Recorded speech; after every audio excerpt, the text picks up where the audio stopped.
What up? What up? What up? Goofy ass. Strike League Podcast, man. It's episode 96. It's your boy, Randy Little, as we close in on 100 episodes of this here Rec League Podcast. Dude, we'd be at like 105, 110 if it wasn't for a couple breaks. Life happens. Stuff comes up. The, little 3-month hiatus in 2020, whatnot. But yeah, no matter where you listening, no matter what country, no matter what platform, it's appreciated. Reviews are dope. YouTube, Good Pods, Apple Podcasts, Anchor.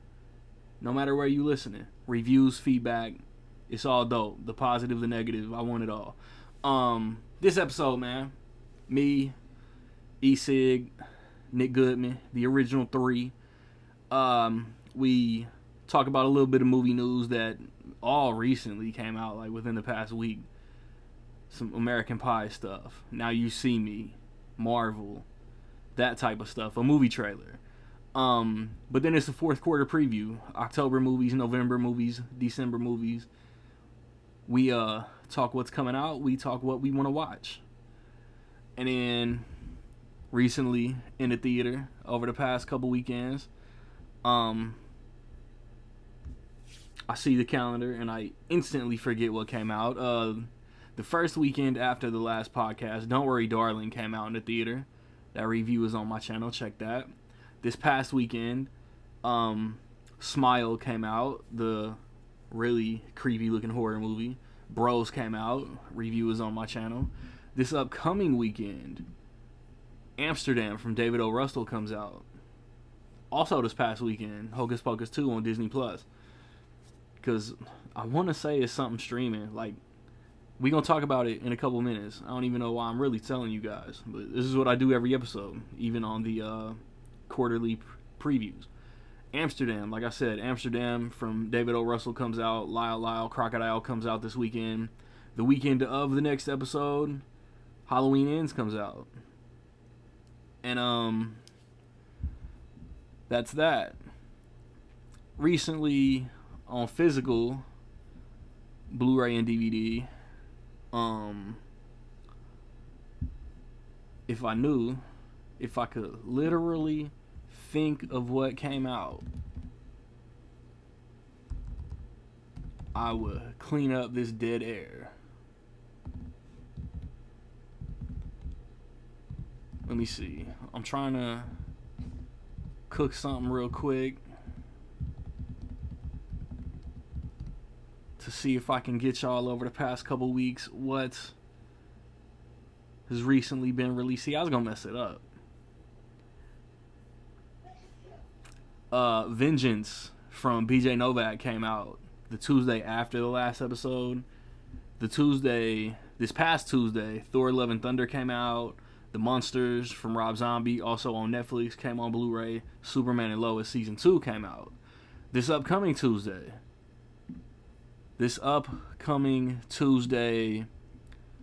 the only movie that really comes out is DC League of Super Pets, but then you got Winning Time, The Rise of the Lakers Dynasty, Season 1 getting a Blu-ray.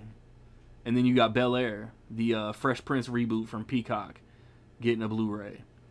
And then the Tuesday before the next episode, the only Blu-ray.com's like listing of new releases is messed up. So I'm trying to come off the top with what I can remember comes out. There's a third Mortal Kombat animated movie that's coming out on Blu-ray, and Beast, the Idris Elba movie. Those will be on Blu-ray. And when I come back, I'll have some friends with me, the homies, and we gonna talk the fourth quarter, as YouTube saw me put up 3 fingers. It's Rec League.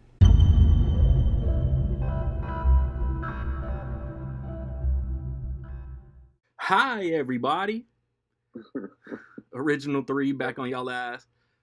For the record, in the 4.5 some odd years I've been doing this show, I always wanted that soundbite of Dr. Nick from The Simpsons just to be the opening of the show. And I never knew how that shit worked, so I just copied the Martin intro. That was it? Yeah, that was my Dr. Nick. Never do that again. And this show's over. Good night, everyone. Restart. Yeah. Like I said, original 3 back on y'all ass. Nicholas, Eric, how's it going? Yes. Nick, how was Mother's birthday? Oh, it was very, very fun. Because we kicked everything off like right at like the crack of noon. And I was like, well, I can't. Good thing I'm not podcasting. Like, don't wait for me for like 3 hours, and then yeah. Very fun. Eric, are you ready to celebrate the Cowboys victorious over the Commanders this afternoon? Man, what? Nope. I don't even know who the Bears play. I don't either. Cole's about to whoop some Titan ass, though. Except they all have fun out there. I just hope both teams have a good time. I just hope they have a good time. Good teams. Bears play the Giants if they can't beat them. I'm gonna... Oh, no, the Giants winning that. I'm gonna miss something. But before we get into this fourth quarter preview, Knock at the Cabin trailer. M. Night Shyamalan. It looks different. Dave Bautista in an antagonistic role who is like leading M. Night's version of The Strangers. And there's an apocalyptic event in this cabin. It's M. Night, so I'm in. Like, year and a half ago, we did a whole episode on M. Night's filmography, so y'all know what it is. Nick, what you think about it? I think it's a great trailer. Like, because I didn't know what it was about. I guess it's based on a book. Yeah. Which I'd forgotten. I think I remember him saying that, but I'd forgotten that until the trailer came out. I was like, oh, yeah. So, like, at first I was thinking, like, what if this sucks? Like, he wrote that so quick. Like, what if this sucks? But I was like, well, it's based on a book, so. Yeah. Book to movie adaptations are always good. So this will be good. Universal kind of, like, okayed him for Old and Knock at the Cabin, like, at the same time. And then some dates just shuffled. The trailer is great because it doesn't tell you much. Like, it tells you just enough to be like, do the head cock. And then, like, the ending was, like, enough to, like, really drill it home. Like, this is a horror movie. This isn't dabbling in. Where I had to, like, ever since, I want to say Split, I've done, like, a full M. Night rewatch. And before Ant-Man and the Wasp Quantumania, I want to do a full MCU rewatch. And I was like, fuck, like, Knock at the Cabin comes out right in the middle of that. So I had to rearrange some stuff. Yeah, I kind of want to do that. I did that before Glass, and, like, I kind of want to do it again. Kind of not. Like, I really don't want to watch The Last Airbender. Do it. Ever again. But I don't either. Do it. Eric, what'd you think of the trailer? No, I loved it. It's All right, moving on. Right. I like. I think Old was basically that's Universal too, right? Like you said. Now I know Glass and Split and what's the found footage movie? The Visit. The Visit. I know he went back to face full of shit. He took the independent. That's nasty. Now he took the independent movie nasty. route. These movies, they were distributed by major studios, but he got independently funded. So, and Old, I think that's the Universal, right? As far as studio, it's not independent. But anyway, I'm glad he went that route because it seemed to have lit a second spark of his creativity. I was about to say reinvigorated his ass, right? Yeah, there you go. And it's good to see that he knows how we see him. You know what I mean? I'm still doubling down. Aside from The Last Airbender, M. Night has no bad movies. No. Not really. Like, The Happening doesn't suck as much as people say it sucks. I think that's dude. The Happening is a victim. I think bad marketing. Kinda. I remember the marketing. It came out my senior year of high school, and I remember my buddy showing me the trailer for the first time, like on his little school laptop, and it was like all the things said were hyped up how it was M. Night Shyamalan's first R-rated movie. Yeah. It was like, okay. I mean, even then, like I remember being like, okay, like Signs would not have been better if it was rated R. Like I was like, that doesn't mean much to me. Yeah. Well, but that studio stuff. The studio did that. I just really want you guys to take an interest in science. All right. No, but I love it. I can't wait to see it. For sure. Yeah. The trailer. All right, let's compound these next two things because they're kind of the same but different, but still the same. What's his fucking name? Ruben Fleischer is gonna do Now You See Me 3, and I forget her name, but supposedly there's a fresh take for a new American Pie movie, which in the back of my head I'm thinking a direct follow up to Girls Rules. If it's theatrical, amazing. If the original cast comes back, I'm all for it. But I'll see them both no matter what. Yeah, that's what I was thinking. Like, no matter what they do, it's like I'm probably gonna watch it at this point. Yeah, that sucks. I hate being a shill. I don't know if I really want to sit through all the straight to video American Pies again. Nah, some of those suck. Like only a lot of those suck. Like Bandcamp is like bad, but like watchable. It's like it's okay, and then Girls Rules or whatever. I remember thinking it was like about as good. Like I was like, yeah, it was fine-ish. Bandcamp had the chick that ended up like one of the friends in Think Like a Man, and the dude who was in 8 Mile and Get Rich or Die Trying. Like it had recognizable people in it. Yeah. And even Girls Rules had The Rock's daughter from The Game Plan. Right. That really threw me off because I didn't know it was her. It was based on, and it was like, where have I seen that girl before? It's like Google, and I was like, ew. It was just like little pictures of her like in a tutu. I was like, no.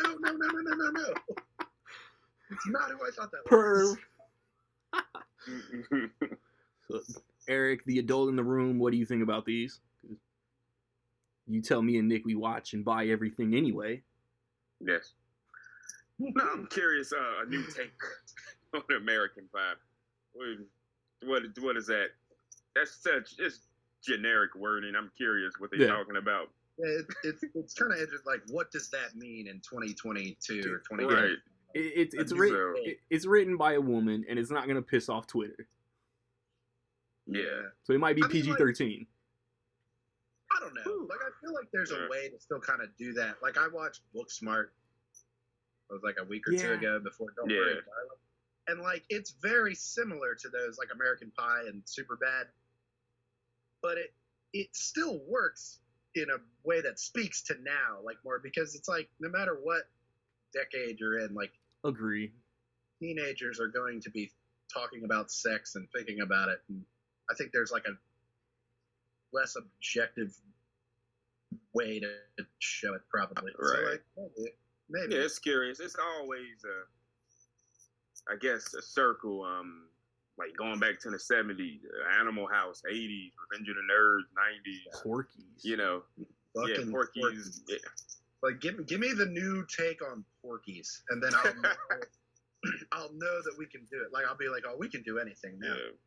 Give me the woke. A new take on, and that's those 80s. I think 80s was wild. The worst and the best for those teen movies like Revenge of the Nerds.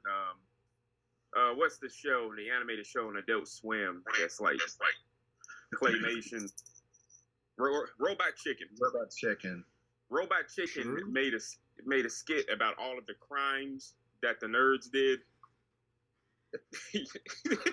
Like it was like technically assault and burglary and when they went into the there's like a laundry list of 80s movies that like Crocodile Dundee, boys will be boys. That mentality. But no, this new take, I'm curious about it. But yeah, and why not have a trilogy of Now You See Me and close it out? I really like both of those movies. Yeah, both those movies are fine to me. I still want Cumberbatch in 3.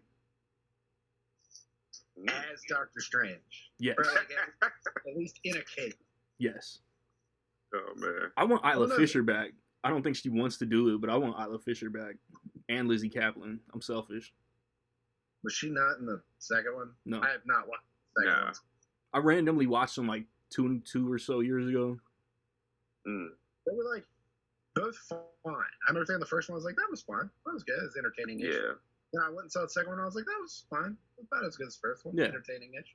I don't know. Do people care like 6-7 years later for a 3? That's the thing. Why are they killing me? I trust Ruben Fleischer with this way more than a sequel to Uncharted or Venom. It needs to be called Now You See 3. Yes. Now you 3 me. Now you 3 me. 3 me. Now you 3 me. Oh boy. All right. The major news before we get into the meat of this podcast burger. Blade lost his director. Hugh Jackman's in Deadpool 3. We're all hyped. No way Are they gonna push Blade and not plug something into that November date? I think that's the most likely. Even though like COVID like showed us like they'll shuffle and rearrange, and the Marvels was supposed to be this November. Now it's July. Black Panther was February. Now it's November. Yeah. You know what I'm saying? And there's so many issues with Marvel Studios because of that. The only fact we have is that Blade needs a director. Everything else is kind of heavy-duty conjecture. Yeah. Well, that and the script is being totally rewritten. Yes. Which is it's nuts if you think about it. Yes. Not enough cashews in Blade. Rumor out there that I don't think it's true. I hope that it's true that Sam Raimi is being offered the job for Blade, Marvel Studios Blade. As dope as the Multiverse of Madness visuals were, I would like that a lot. Mm-hmm. The biggest weakness I think about Multiverse of Madness is the writing. Yeah. The directing is definitely better than the writing. Yeah. And because there's a lot of like Nick, it's a lot of like what like he just did. What the hell is not really proper motivation, but it's not a bad movie, but it's just all right. Yeah, I built up, like, I did the thing. I built up expectations in my head, and then that wasn't on screen, so I was that guy for Doctor Strange. But after Love and Thunder... Oh, boo. Never mind. Love and Thunder, that. I like both of those movies. Like, I thought both of those movies were really, really good. They just aren't, like, God-tier MCU to me. That's, like... Right. Yeah. To me, that's still fine. Like, I'm like, they don't have to do anything anymore. Hollywood has 3 months left to disappoint me more this year than Love and Thunder did. Do what? You heard me. I did. I said Hollywood has 3 months left to disappoint me more than Love and Thunder did this year. Yeah. Well, fuck that. No. Yeah. I'd like... But anyway, like, I'm not too concerned about the Blade. Like,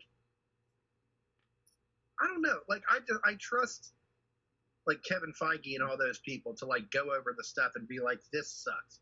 And, like, that's what they did, according to all these rumors. Like, apparently the script was not up to par, and so they're just redoing it. It's like, yeah, that sucks. But, like, they weren't even, like, the cameras were not even ready to. Like, we're still away from Blade. Like, I'm not worried or anything like that. It's kind of like, oh, well, that sucks. But I'm not, like, concerned. Like, they're going to find a director. Yeah, of course. It's probably going to be great. Like, they're not going to just, like, choose, like, some safe director to do it. Like, it'll probably be, like, an interesting choice. Maybe somebody who's good at writing. Jordan Peele. Got a wish list of, but no, I don't think Jordan Peele will do it because he's not writing it. Let him fucking write it. Nia DaCosta is doing the Marvels, and I'm immediately like, yeah, the person who did Candyman did Blade, but right? That's but like, it could happen. Probably not, but it could. I don't know what they're going for with a new Blade. I wouldn't even hate Spike Lee directing it. that's just out, man. That'll be like random. But like he Let's already fucking did go. But he can do random. Let's fucking go. Yeah. Yeah. So how many minutes into Deadpool 3 do we get an X-Men Origins Wolverine joke?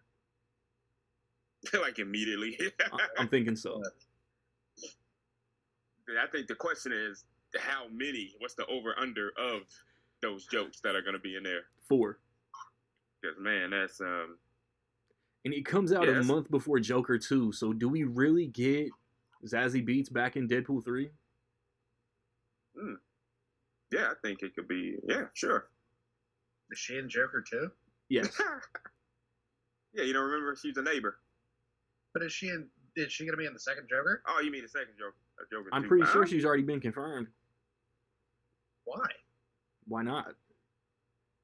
That's fair. Hey, good point.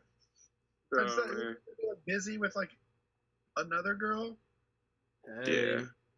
Gaga. Going gaga over another girl. Yeah. So what's gonna be? Man, is it really going to be? Because when did Deadpool 2 come out? Was it 18? May of 18. Wow. Yeah. Is it? It's gonna be what's that? 6 years? Yeah. Yeah. Well, a lot of stuff happened between and studios being sold and bought. That's what I'm saying. Like that second video was talking about, oh, this has nothing to do with Logan. This is before Logan, right? He's gonna be a variant. Let's just throw it out there like that. He's gonna be a variant. I'm assuming Hugh Jackman would just like really dug what Patrick Stewart did, and I want to do that.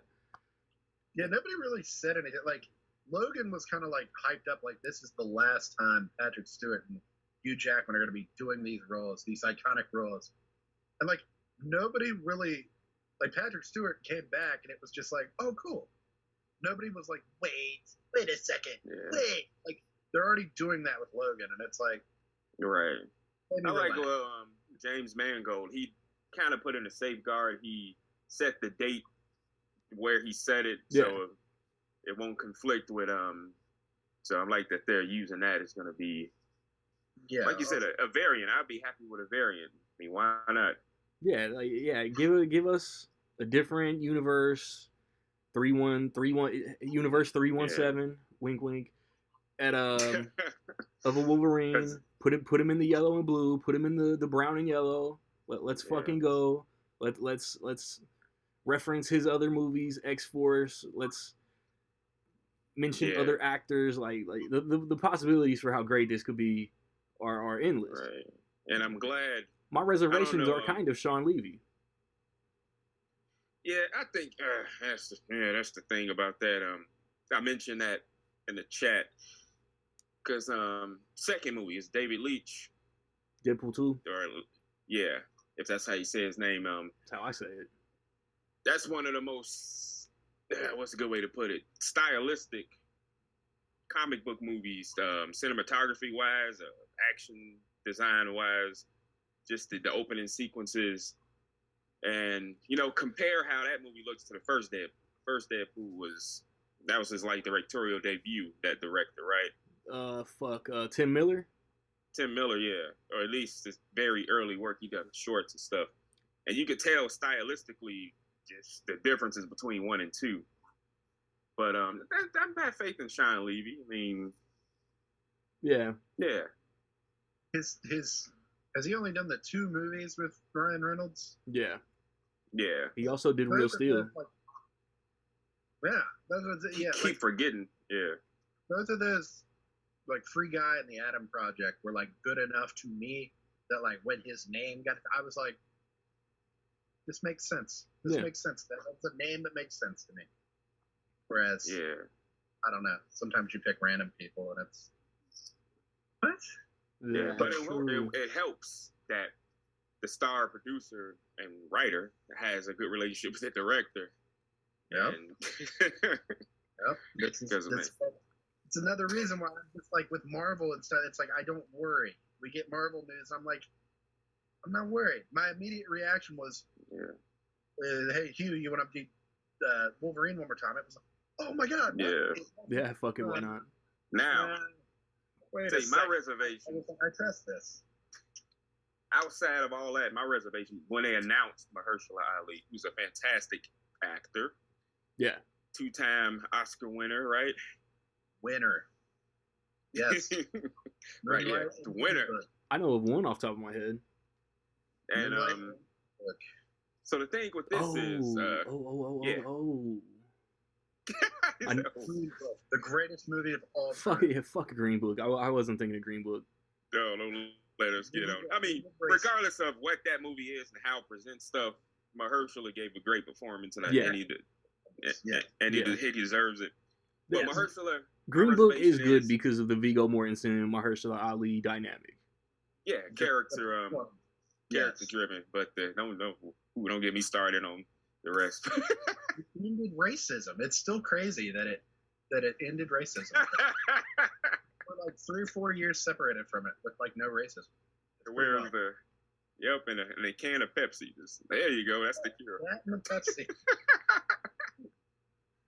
But Mahershala is not a martial artist. So he better be quick. It's small. It's very small. It's a nitpickish reservation. Because as y'all know, the great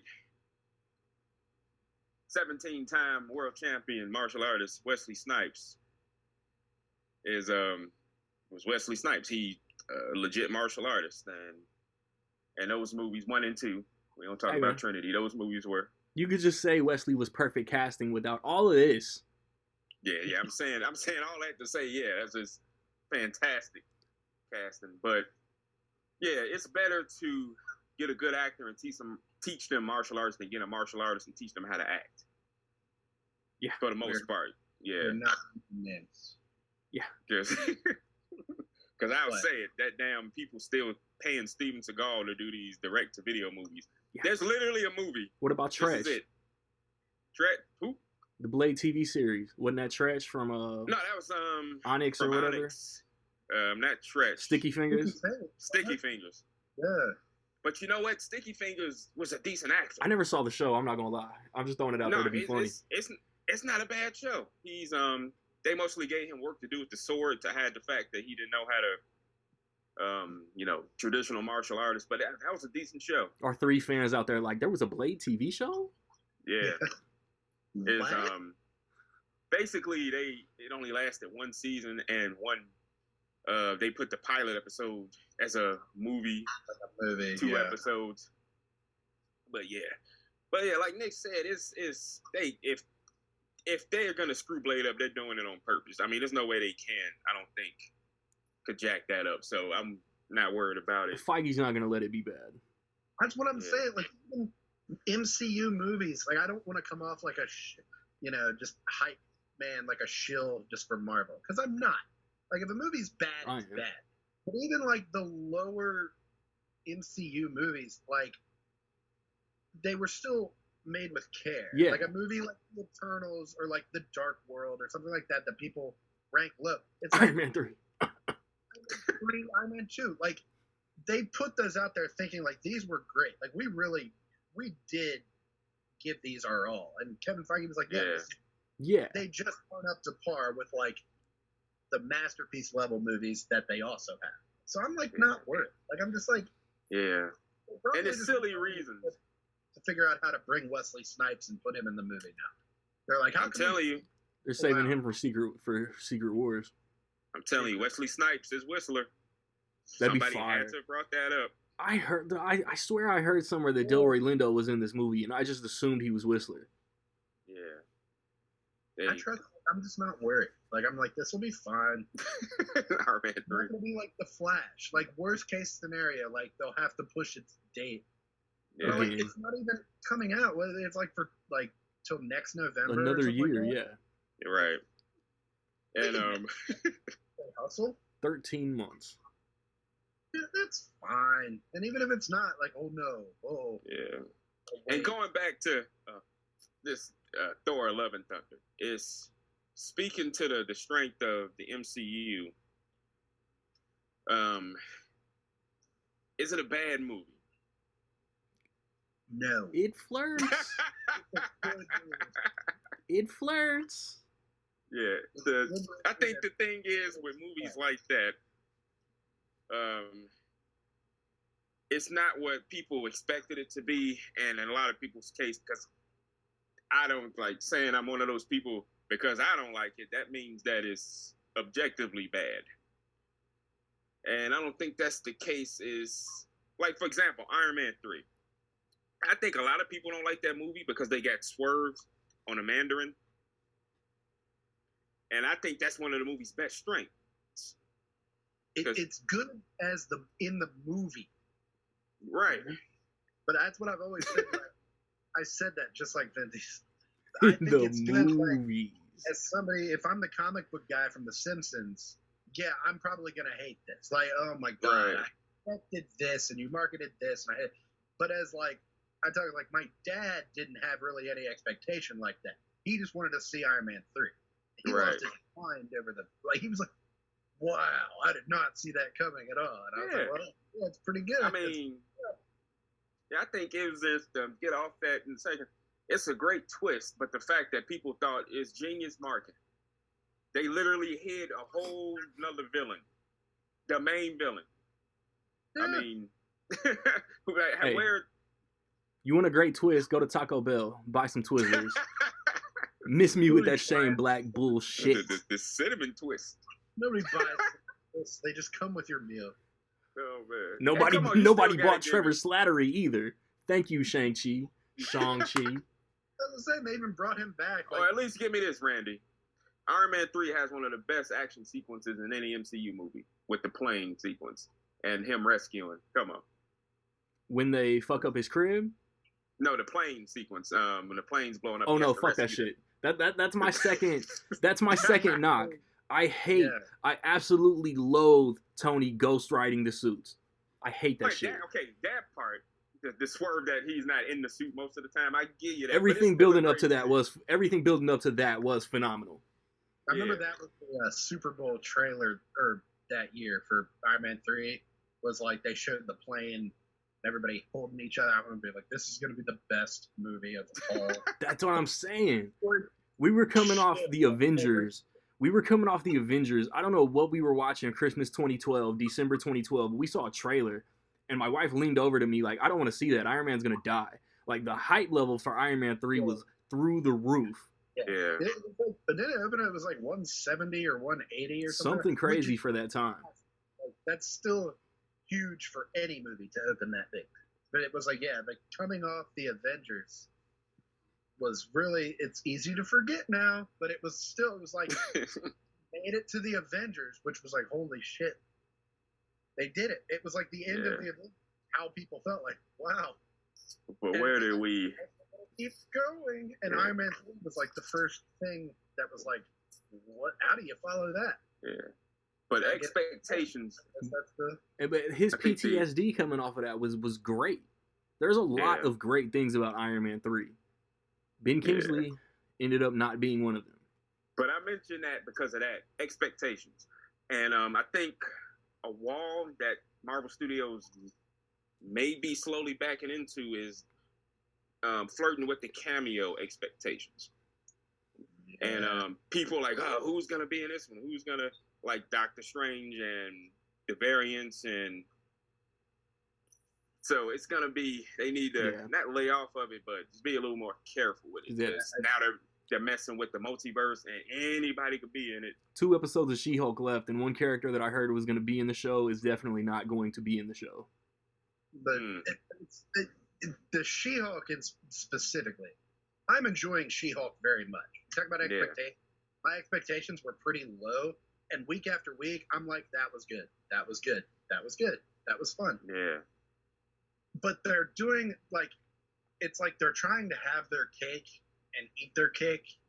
And I don't think it's going to pay out, like, long term. Like, they're trying to do the thing like we put Daredevil in the trailer. Look, it's Daredevil. He's in the suit. Look at him. Here's his little helmet. But every week after week, they're also, like, trolling, like, these little, like, Marvel, like, incel fanboys. The most fucking obscure characters are getting their shine. But you're also, like, putting yourself, like Eric said, you're kind of backing yourself into a wall. It's like you can't be feeding into their hands with all the marketing just to shit on them when you actually put the thing out. Like, that you're selling. And then be like, haha, you thought Daredevil was going to be in the show? It's like, well, yeah. I'm like, in all the marketing. It's not like somebody leaked it and then y'all putting it out there. Yeah. Out of whack, like Spider-Man No Way Home. It's like it was the marketing. Like you said he was in it, and he hasn't been in it yet. So it's like, I don't know. I don't want them to keep doing that. I'd rather them not tell me that Daredevil is going to be in She-Hulk, and then when he shows up, have me just cream my jeans. Oh my god! Yeah. All right, half hour. So let's start this October, November, December preview, anticipation, whatever the fuck. Month by month. Before we change months, we'll do the most anticipated as per usual. Nick, you did the second quarter. You did the third quarter. Do you want to do weekend by weekend? Do you guys want to do weekend by weekend, or do y'all want me to list off everything and then we just talk about a few movies? No, it's up to me. Yeah, okay. Like, yeah, don't you usually do like weekend by weekend? That's what I think so. I just think that takes longer. And 3 best friends says that anyone could have. Yeah, says the guy not editing. So it looks like Wednesday, October 5th. Is that a Wednesday? Yeah, today's the 2nd. Mr. Harrigan's Phone looks like a Netflix Blumhouse movie directed by John Lee Hancock. Off the top of my head, I'm thinking The Blind Side, The Founder, Saving Mr. Banks. No? Yeah. But the kid from It, Donald Sutherland's in it. Kirby Howell-Baptiste from Cruella. I haven't seen trailers. I've seen a poster. And Bill from It is like got his ear to the ground and there's a phone. I've seen that poster, yeah. I don't care. So sorry. That's a pass. Yeah, you gotta mark it Netflix. Hardcore horror heads like love Terrifier, so it looks like Terrifier 2 is coming. Yeah. I've never seen Terrifier. But I'm aware of it, unlike the phone movie. Okay, so the weekend of the 7th, we got the new David O. Russell, Amsterdam, which I might cry in my pillow if this doesn't come to my theater because I'm kind of hyped for it. I'm absolutely going to see it. If it wasn't October, you'd be doing a David O. Russell rewatch. If only because Taylor's in it. Tay-Tay. Going to see it. I'm lying if I said like I'm hyped for it though. I think it looks quirkily funny. To change a pace from all the Jennifer Lawrence melodramas. Yeah. And like his real life melodrama. Like I was just about to say he might be asshole in real life, but a lot of those a-holes are talented. Yeah, he's in that Tarantino level of just not caring. I don't know though. But the thing is, Tarantino doesn't have a controversy that he has. Tarantino's biggest controversies are the N-word in his movies and working for Weinstein. Yeah. Pretty much. Like, yeah, I don't know. But there are receipts on David O. Russell. We've spoken about them. We don't need to repeat them. Listen to this, though. Listen to this, though. Christian Bale, Margot Robbie, John David Washington, Chris Rock, Anya Taylor-Joy, Zoe Saldana, Mike Myers, Michael Shannon, Timothy Olyphant, Andrea Riseborough, Taylor Swift, Matthias Schoenaerts, Alessandro Nivola, Remy Malek, Robert De Niro. That is a stacked fucking roster. Yeah.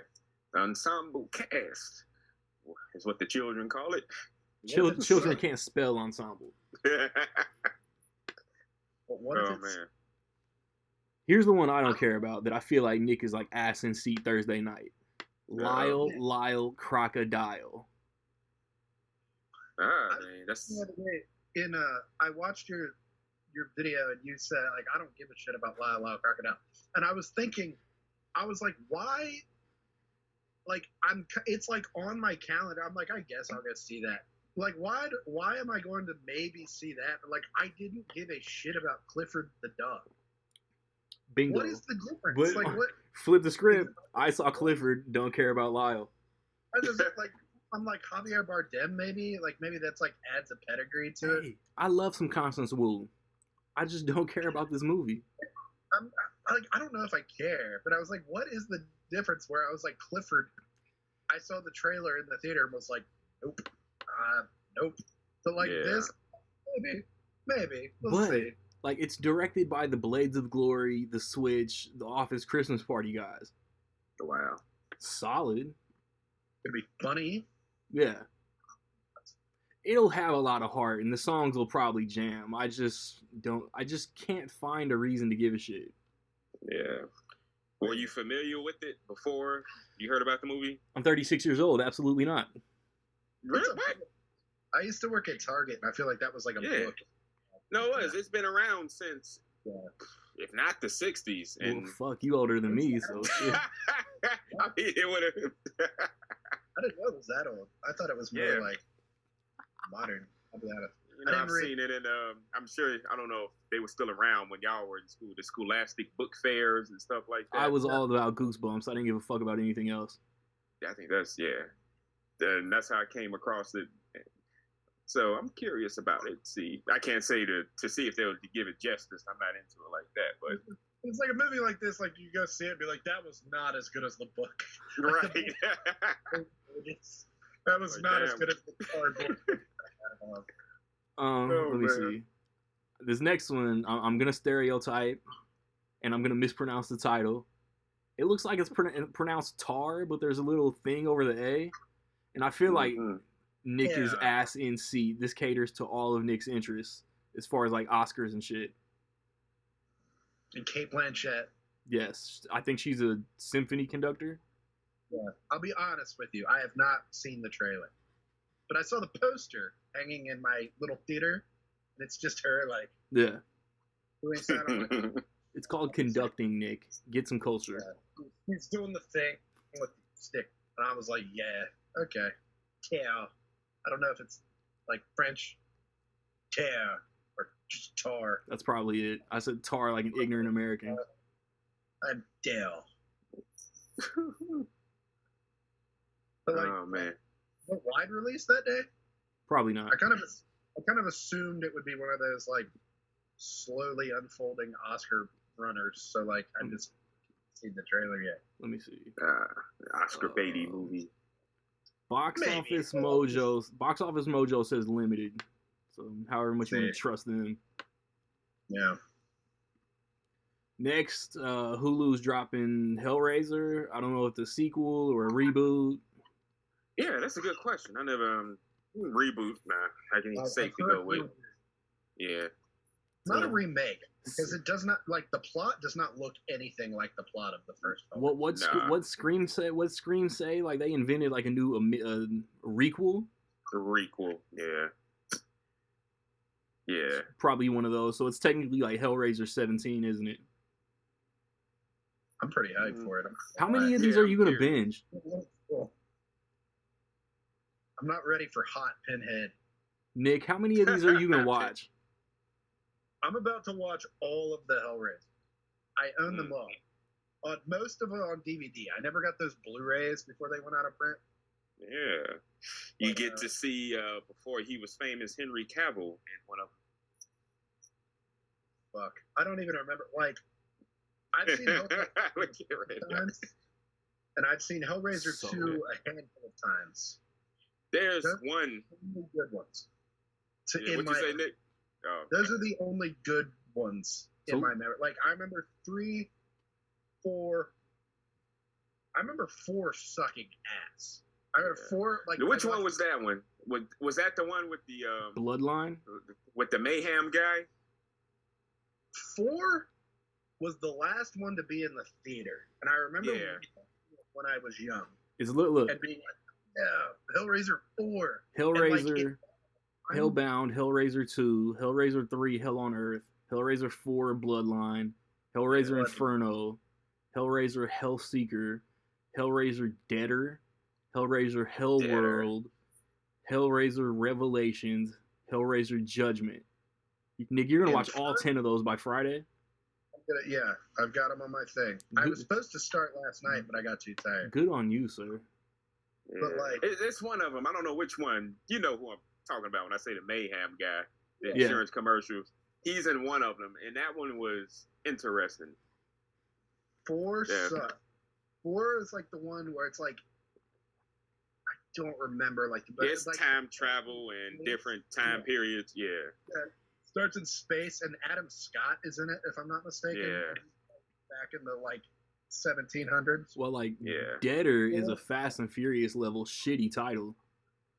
Deader. Hellworld. I remember renting that vaguely. It wasn't that like the internet or some shit. Yeah, that's the one with Henry Cavill in it. Oh, good. I didn't watch the last 2. Like, was it Judgment and Revelations? Sure. So, like, both of those are without Doug Bradley as Pinhead, right? Really? Yeah. And he said, it's a quote that I love. He said, they offered him the role, but he said, well, what they offered him, I couldn't even buy a decent refrigerator with. Damn. And that's mean disrespect. You know, Revelations, like the cover, like it doesn't even look like Doug Bradley. No, it's just something. The cover looks like Pinhead. Like the dude on, what is it, Revelations? Like it looks like a completely different. If you told me that wasn't Pinhead, I'd be like, oh, so that's just like a Pinhead ripoff. But it doesn't look anything like Doug Bradley at all. I can't say I'm looking forward to doing this like series. Yeah, unfortunately, there are more bad movies than good ones in that series. I've got Halloween 5, Curse, and Resurrections coming up. I'm right there with you. All the Halloween. So my question is, what version of Halloween? It was Halloween 6. Have you watched that one? I just watched 2 earlier. I'm just starting. Whatever they put in the compressed Shout Factory, Scream Factory pack. I got you. Not the one where apparently Michael impregnated his niece. I've never seen that before. Oh, yeah, that's the 6th one. That's the sexy version. Oh, yeah. The sexy version. So, moving on. Speaking of Michael Myers, the weekend of the 14th, Halloween ends. For now. I was about to say, is it really going to end, though? Is it? Yeah, you can't die, unless the. I swear, I feel like this ending is gonna be so bogus. I'm kind of worried. I don't know. Worried isn't the word. I feel like like this. During the summer when the trailer came out, I saw the trailer and I was like, yes, this is my most anticipated movie for probably the rest of the year. Probably, like I was freaking out, like I couldn't wait. Now that we're getting closer to it, I'm like, I feel like it's going to fumble the ball. Like I just have a feeling like they aren't going to be able to appeal to everyone, and it's just going to be like, this is what we did. Fuck it. This is Dexter again. Unique with a sports reference. I'm proud. There's gonna be plenty of people like that'll be like, that was cool. I liked it. And there's gonna be more people that are like, the ending of H2O was better than that. Yo, Nick, did you ever hear the thing that me and Eric were talking about after Kills came out last year? I think I did, and I still don't think that that's the movie plot, based on the trailers that I've seen. Unless we're not talking about the same thing. I don't think we're talking about the same thing. I mean, fuck, I'm just going to say, like, I don't care. Like, if it's spoiler, like, I don't care. I don't care. Yeah. No, go ahead. The movie's not out yet. Spoiler. Talk your shit. I read something about, like, it's years later. Okay. That does appear to be the case, based on the last trailer. And I didn't know if you knew, so I asked Eric one-on-one. Are we really supposed to believe that Michael Myers has been just chilling under Haddonfield's sewers for 4 years? He's like in a crack in a sewer, just like standing like, I hope somebody walks by. Yes. Yeah. I don't know.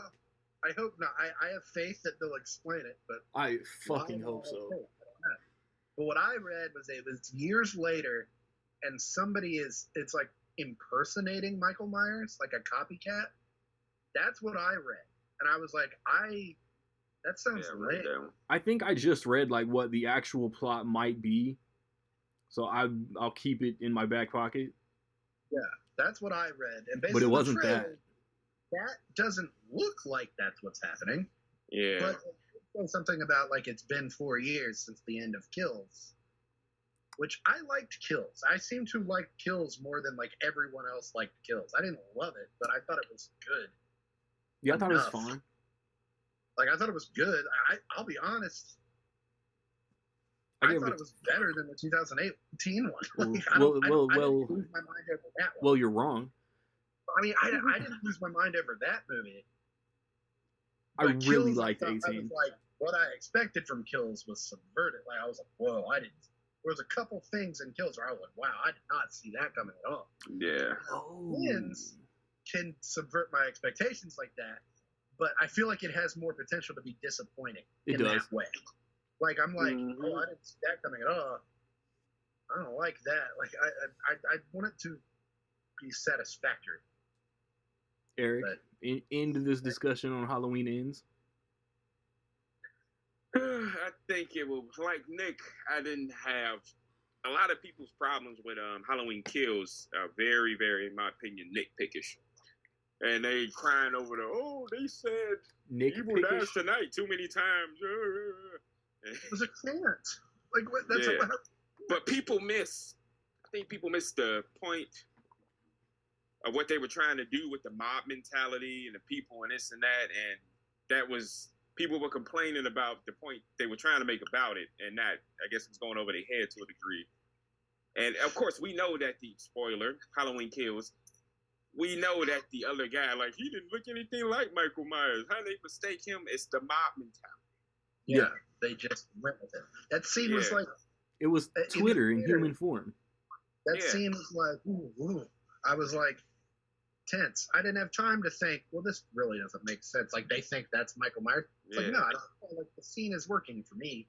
But, given everything that was the information, they don't know what Michael Myers looked like. Somebody said that was Michael Myers, and they went with it. Yeah. And I think people are overlooking that. But it's mental patient. Yeah, but it's one thing. So the first Halloween was the 2018 Halloween. So Will Patton gets stabbed by the doctor, right? Yeah. Yeah. And then didn't the doctor run him over with the car? I don't know. Like, so. I did not. Everything with the doctor 2018 one was whack to me. Like, I was like, dude, fuck this. And Shaven was like, you're the new Loomis. And I was like, ooh, like cartoon hammer. Yeah, that was just a little that was a little heavy-handed. I left the theater. I was like, why did everyone love that?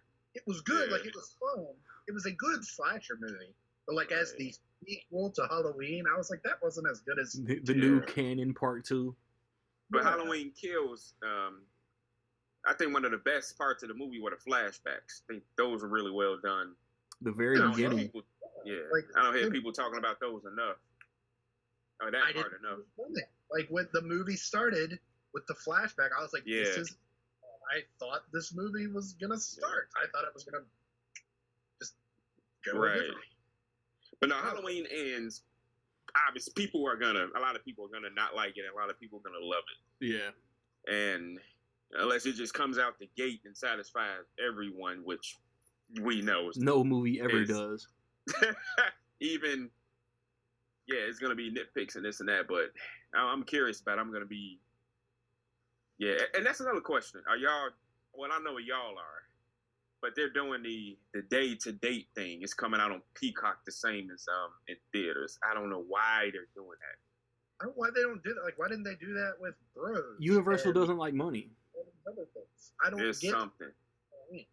Because the average person is lazy. They claim that it worked last year. Like, Jamie Lee Curtis did a whole video talking about this did with Halloween Kills. We're gonna do it again. Yeah. It opened to like 50 something. It was like a big opening. I didn't realize that. Yeah. I thought it was less. And no, it was like I think it was like might have been 50 like on the dot. But it was like, why don't they just put this in theaters and then after a few weeks put it on Peacock? And with the amount of people who bashed Kills, Ends is gonna open to like 35. Yeah, it's gonna be successful. That's without a doubt. That's like I'll be honest. I've watched Ends on Peacock. I saw it in the theater opening night. No, you didn't. It's not out yet. Or Kills. I watched Ends last year, so everything I said is actually true, and it's not really. Fucker. But no, it was 2-3 days later or something. I turned it on Peacock and just let it run while I was. So I did turn it on, but some movies I just rather see in a theater. I did it with Suicide Squad and The Matrix last year. Yeah. I'm I know this is free and I know I can watch it, but it's some movies, it's I just feel like I need to be at the theater to go watch it. I'm Halloween Ends, I'm seeing it in IMAX. Nice. For no reason. I turn it up to extra money and it's not going to add anything to the movie. But I'm it's just better. It's going to be better than sitting in my bedroom with access to my phone. It's just going to be better. Yeah. All right, next, White Bird, A Wonder Story, directed by Mark Forster. You watched the trailer for that movie? Yeah. Dude, okay, what did I say? Was it Elvis? Or that trailer? I didn't even know that movie was coming out at all. 5 years later, and they want to spin off. No clue. I didn't know it was the book. I had no clue. And that's pretty rare for me. But I thought Wonder was a really good movie. So the trailer comes on, and I'm is this Wonder? And then it shows it's the bully kid or whatever. And I'm what is this about? And the swerve that the trailer takes, where you think it's about something, and then she was well, I was a Jew or something like that. It was what? And it just turns out it's about Nazis. Yeah. I was wait, what? What is this about? Because Wonder isn't about that at all. I never saw Wonder. If you've ever seen Wonder, but I'll probably see it out of curiosity because I liked the first one. Eric, is that your White Bird response? Yes. All right. No, I saw the other movie. I haven't seen the trailer for. It's so notable for being it's. I usually know we do these things. And we know when movies are coming out before they come out. And I had no idea that movie was coming out until I was sitting in the theater watching the trailer. It felt like the old days. So that same weekend we got Till, the story of Emmett Till. This probably isn't coming to my theater. Yeah. Eric? What's up? What you think? Nope. I don't know, man. Nah, let me tell you that. Nope. It's a no, as in it's a whole nother subject. But what's the point of this movie? That's what I'm wondering. Good question. As a white, and I'm saying that in the sense of, yeah, it's a lot of people that don't know that story, but trust. It's a lot of people that do know that story, and that bitch is still out there. And so now I'm saying, what's the point of the movie? As in, there's no justice at the end of it. Yeah, bro. It's not like this opens October 14th and the 15th she'll get arrested for lying or perjury or whatever the fuck. And it's known now. The internet does what the internet does. She's found, and justice has no expiration date on it. I don't even think what do you call it? Statute of limitations. Yeah, but yeah, the movie.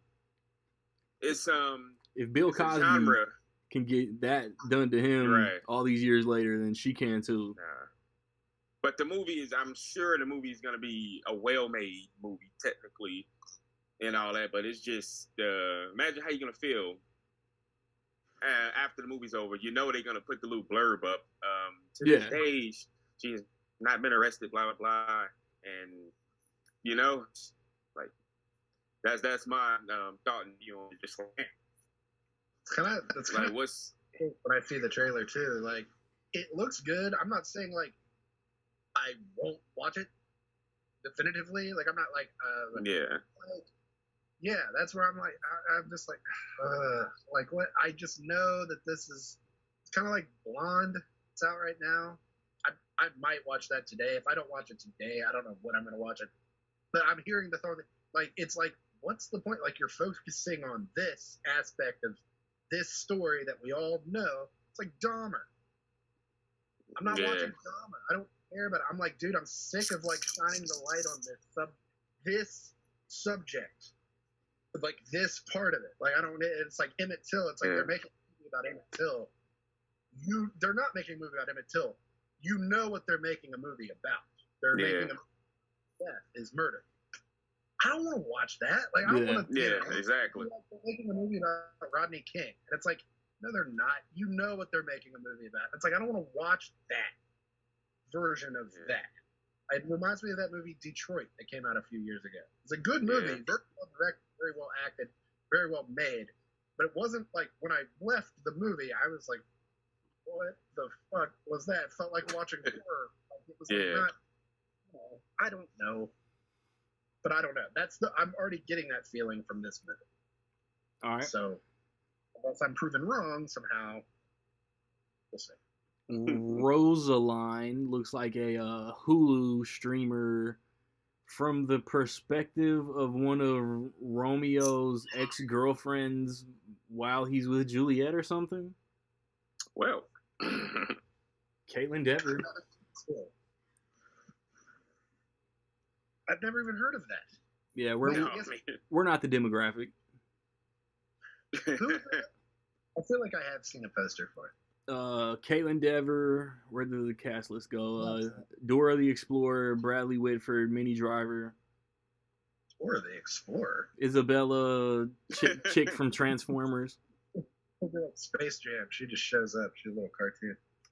Yeah, I saw the poster for that. Yeah, I don't see myself watching that. Unless it, I like Till. Like, unless there's some kind of big upswing, like, oh, this is the movie you have to see right now. It's going to win every Oscar. Then, like, maybe. But even then, sometimes I don't. Can't lie, I don't know what Stars is. Stars at Moon? A24. People will go crazy for it. Nope. No. The weekend of the 21st. Well, The Good Nurse comes out the 19th on Netflix. Jessica Chastain, Eddie Redmayne. I thought it's kind of good. There's a new VHS coming out, VHS 99. Weekend of the 21st, we got Black Adam. What's that? The landscape of the DC universe is about to change. Yeah.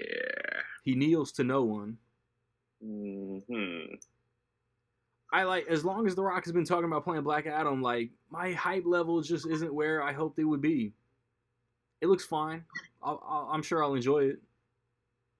The trailers are very much like, I'm going to go see it. I've already got my ticket. Like, I'm excited. It's probably the biggest movie of October. Yeah. Okay. But it's like, as much as they're like, you do not understand how the power is about to shift. You cannot comprehend. I'm like, okay. It's not. The trailers are just very like another one. Like, this is another superhero movie for you. Yeah. Another one. There you go.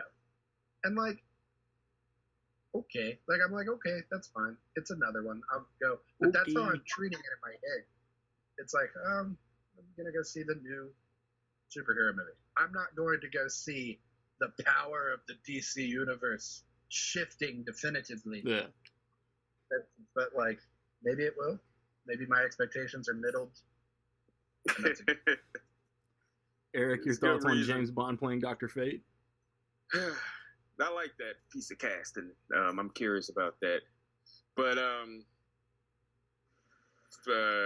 Dwayne flirting with overhyping his movie.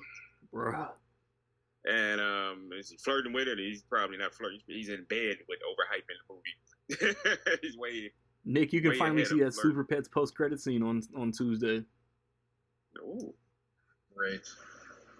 But yeah, The Rock, Dwayne. Dude, the master salesman. You can't be mad at his enthusiasm. Master salesman. Yeah, because that's what he is. And did we talk about this on the last time about him showing up at test screenings? We talked about it. I don't know if it was on wax. Yeah. You're the Rock. Because that's That's a dangerous game. So, because for those of you who don't know what test screenings are, it's not like sneak peek, where it just opens a month before the movie. So a test screening is you watch a version of the movie, it's usually unfinished, effects and score. Then they give you, you fill out what you liked about the movie, what you didn't like, and it goes to the studio, and they literally can change the total fabric of the movie based on that. At the goal line. Test screeners are so stupid, in my opinion. But The Rock was showing up at these, and I think it's very... to sway the responses. Yeah. So that could be like, hey, The Rock is here. Oh, we love The Rock. Like 10 down the line on everything. Yeah. So, yeah, riding the high that he's in the same room as you. I feel like you should have to be interviewed to be able to do a test screening. Like, yes. You can't try to be there. Like, because people are stupid. It's like Tommy Lee Jones said. That's a fact. Yeah. The person is smart. People are stupid. So it's like you just in a room to watch a movie, and there's going to be one idiot that's like, where was Superman? And when there's going to be someone else who knows Superman. Greatest example. You give a person any type of power, they're gonna most likely abuse that power. There's a great feature on the DVD of Final Destination. They actually talked about the test screening, and they had the sheets from the actual test screen. They were reading. They're like, one person put not enough shitting. And the director was like, I don't know what they're talking about. Maybe the scene when they were using the bathroom. Remember at the beginning, but like, we're gonna be on YouTube, so I'm gonna send it to myself. One person put, there needs to be more effing. They were just reading about how ridiculous these test screenings are. I've already dropped like 4 F-bombs. Fucker. Yeah, but not in the context of, effing. I put a not for children censor on every video I post. Go to bed, kids. But anyway, to get off that, a great example, one director who doesn't test his movies because he has the power not to, he only screens them for the people who made them, so the crew and the cast. Steven Spielberg. Yeah. I wish I was a part of the cast of the Fablemans. Yeah. Now, what Nick said, what is Joe Blow, who don't know shit about movies, going to tell you about your movie? Yeah. Yeah. Test screenings are so stupid. Great question. Public interest. But I'm like, ever worked retail or worked or like been at a movie theater or something, it's like, that like people don't know anything. Are idiots. Listen to those things. So Wendell and Wild comes out on Netflix that weekend, I think. I thought it was the weekend after, but whatever. I had heard about this like a year and a half, 2 years ago. Key and Peele are in it, from the director of The Nightmare Before Christmas, not Tim Burton. Oh, Tim Burton. No, not Tim Burton. I'm hyped. I'll watch it eventually. I'm I love Coraline. Coraline, yeah. Did he direct Paranorman? No. No, I don't think so. I don't think so. But it was like, he did direct Monkey Bone. He did direct Monkey Bone. Wow. Never heard that name. And James and the Giant Peach. Monkey Bone is like a strict, like when I talk about a movie being 2.5, like right in the middle. Just like a movie that's like almost works, but also absolutely doesn't work. Doesn't, yeah. That's the greatest way to describe that movie. But yeah, I'm excited. New claymation. It's spooky. Like that's cool. Yeah. That's fun to me. Oh man. Eric, are you Wendell or are you Wild? Oh no. I'm Henry Selick guy. That's my boy. I gotta support him. Alright. I'm probably like not the target demographic for Ticket to Paradise, but I think it looks really fun. It does. I agree. And I think it's gonna do well. Coming out like Black Adam. Some people would be why would you I think it's gonna do well. That counter programming? Yeah. I think that's the kind of movie, like they talk about, like middle-aged and older folks not really wanting to come back to the theater. I think that's the kind of movie that has potential. to bring people to the theater. Kind of like Top Gun. Yeah, and I'm kind of like 15 years too young for this target demographic. Yeah, but like I'm excited. It's like, it reminds me that they did like One Fine Day is one of my all-time favorite romantic comedies, as are like Pretty Woman and My Best Friend's Wedding. Like, those are all classic movies, and like Runaway Bride. I feel like we remember those movies fondly. So I think it'll be a mixture of people. We'll go and be like, we really haven't had a movie like this in a while. Yeah. Because like Bros is a romantic comedy, but it is marketed a different way. Let's put everything else about it aside. Like, that doesn't matter. But it is marketed as more of an event, like a new event, like for the new day. This is like a kind of just old-fashioned romantic comedy that, like, I feel like people will respond to, unless it just sucks. But I don't think it will. Like, how could it? This feels like Clooney's like first movie in like 5 or 10 years. Yeah, he hasn't been in a movie in a while. I don't think if it sucked, he would have came back and Julia Roberts and all that. Is this his first movie since Money Monster? Now I gotta look it up. Yeah, I feel like it. That's a good question. Also with Julia Roberts? I was about to say that she was in too. Is this her first movie since Money Monster? I feel like she did that show. Yeah, she did do a show with all this what was dead air. Yeah, what was the name of the show? Amazon show, which was pretty good. Yeah, dug it. All or some shit. That wasn't. It's just stop talking. We talk. Oh man. Oh, what the heck? Randy, did you find it? I'm working it, fool.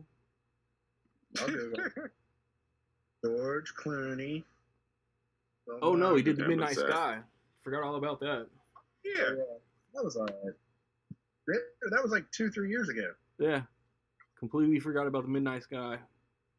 He also directed it. After that, it was Hail Caesar. And he just directed The Tender Bar. So I mean, he's been busy. Yeah. Julia Roberts did Wonder. She did do Wonder. Segue. Oh. Uh-oh. But he also directed Suburbicon in the last 5 years. Yeah, that's true. What the hell is Ben is Back? She was in that. That was a good movie. Gaslit, Homecoming. Yeah, Homecoming is a TV show. That was pretty good. I forgot about Ben is Back. Ben is Back was good. Is Ben back though? Yeah, he comes back. It's her son. He's been in jail? Good for him. He comes back though. And boy, he comes back. With a vengeance. Alright, Martin McDonagh following up 3 billboards with the Banshees of Inisherin. That was good. Is that how you say it? I was like, how are you going to pronounce this? I think that's it, though. Inisherin. Yeah, that's what it looks like. I missed that I. I don't. It won't come here, but I'll blind buy this. That's Martin McDonagh.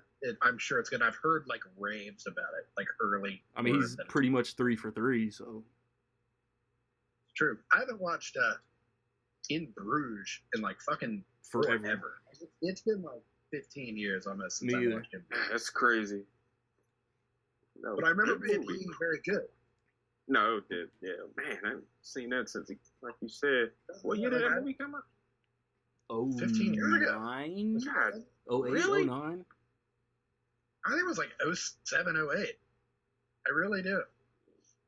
But like even 7 Psychopaths, like I've watched it like once. I remember thinking it was good, and then like I'm lying if I said I've rewatched it. I think I watched 3 Billboards like 2 times. Yeah. Maybe. I don't know, but like just that alone, I'm like, yeah, I'll go. So I don't know what Raymond and Ray is, but it's on Apple. Ewan McGregor, Ethan Hawke. Ooh, really? Yes, really. The poster is just them standing there. there. Yeah, I saw it yesterday. It's like, I'm like, well, that's one way to sell a movie. Do y'all have Apple TV Plus? Yes. I think I'm still ratting off for the free year subscription, if I'm not mistaken.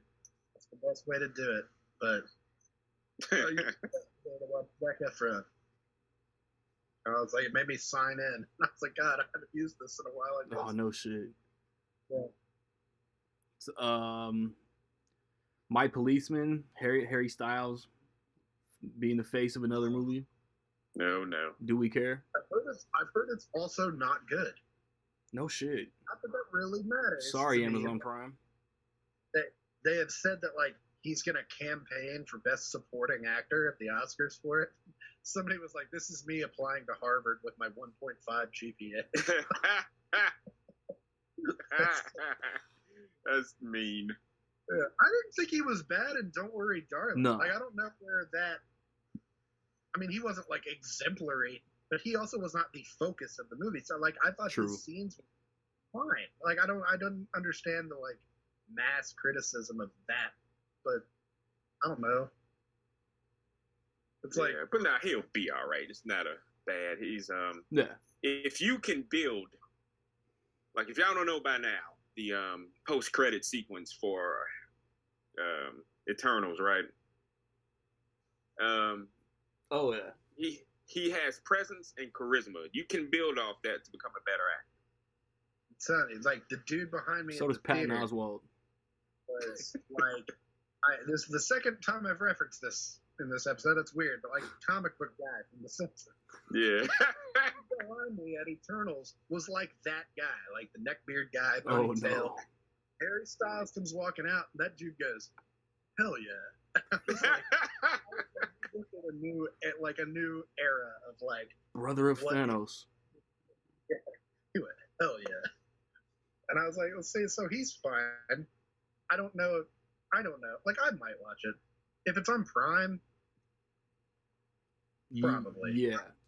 I'll watch the K-Cups. So let me fly through this last weekend to get our most anticipated of the month real quick. Armageddon Time, James Gray's Ad Astra follow-up. Don't know what Call Jane is. I think I've seen like murmurs, All Quiet on the Western Front, Pray for the Devil. Y'all know that's not my wheelhouse.